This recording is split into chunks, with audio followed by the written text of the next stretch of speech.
everyone. Today we'll be reading from a book of fairy tales, and today's story will be Rumpelstiltskin. There was once a poor miller who had a daughter. One day he had to go inside the king's palace on business. He was so pleased at this honor that he tried to make himself into somebody much more important than he really was. He told the king that he had a beautiful daughter who could spin gold out of straw. "You may bring her to see me," the king told the miller, who was already beginning to regret his boasting. "I would like her to do some of this wonderful spinning for me." The next day the frightened miller took his poor daughter to visit the king. The king was delighted to see that she was indeed beautiful. He led the girl to a small room, and when he opened the door, she saw that it was full from floor to ceiling with straw. The king pointed to the spinning wheel. "Set to work and spin until dawn," he told the poor girl. The miller's daughter had no idea how to spin straw into gold, and all she could do was sit and weep.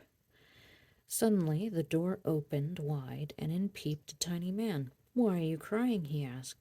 "I must spin all this straw into gold by dawn," she wept, "and I do not know how to do it." "Do not worry about that," cried the little man. "I will help you, but first, what will you give me if I do?" "I will give you my ring," said the girl. She gave it to him. Then he sat down at the spinning wheel, began to turn and twist. The little man fed straw into the whirring bobbin, and the more he put there, the more golden coins fell onto the floor. When dawn came, there was no straw left, and the room was full of gold. When the king came to see the girl, he could hardly believe his eyes. He was so pleased that he had another room prepared. This time it was an even bigger room, and there was still more straw in it. "Spin more gold for me, my dear," cried the king. He shut the door, leaving the poor girl alone with the straw and the spinning wheel. She did not know what she was going to do without the little man's help and began to cry. The door opened a crack, and he peeped round at her once more.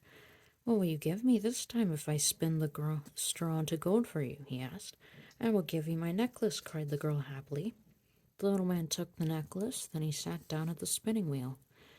Whir, twist, and twirl went the wheel. The bobbin caught in the straw and cast it out again in the shape of hundreds of golden coins, just as it had done before. When dawn broke, all the straw had gone, and the room was full of glittering gold. This time the king was so overjoyed that he had a still larger room filled with straw, which was tightly stacked from floor to ceiling. "If you spin all this straw into gold, I will make you my queen," he cried to the miller's daughter. The girl knew that she could not do it without the little man's help, and waited hopefully for him to appear. Sure enough, he came. "What will you give me this time if I spin the straw into gold?" he asked. "Alas, I have nothing to give," wailed the girl. "Then promise me that when you are queen you will give me your first son," demanded the little man. The girl could do nothing else but promise, and at once the little man seated himself at the spinning wheel and began to spin. The wheel whirred until the room was full of gold. Then the sun shone in through the window, and the little man went away. The rich king kept his promise, and he made the miller's daughter his queen. A year later, a son was born to the queen, and she was so happy that she forgot all about the little man and her promise to him until one day he appeared in her room and pointed to her baby. "Give me the child as you promised," he cried. The queen begged him to take anything except her baby, and as he felt rather sorry for her, he told her that if she could guess his name within 3 days, she could keep her son. The queen tried all the names she knew, but she could not guess the little man's name, and he went away. He came the next day, and she tried with hundreds more, but the little man's name was not one of them. Before the third day dawned, the poor queen sent a messenger all over the land to bring back all the strange names he could find, but there were none left. "But I did see one strange thing," he told the queen. "I was passing a little house with a tiny man dancing and jumping around, a fire burning in front of it. He was singing a song, and this is what he sang. 'Tomorrow I brew, today I bake, and then the child away I'll take. For little deems my royal dame that Rumpelstiltskin is my name.'" The queen was delighted to hear this strange name, and was very happy when the little man came next time.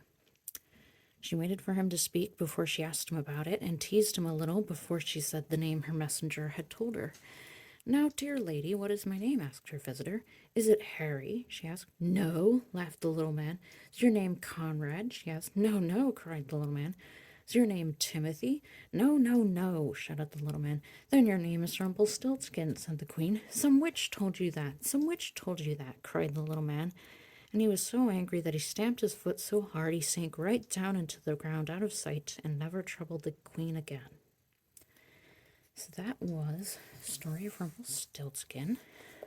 If you enjoyed that, please feel free to leave a like or a comment, and subscribe if you would like to. And thank you for visiting my channel. I hope you have a wonderful day.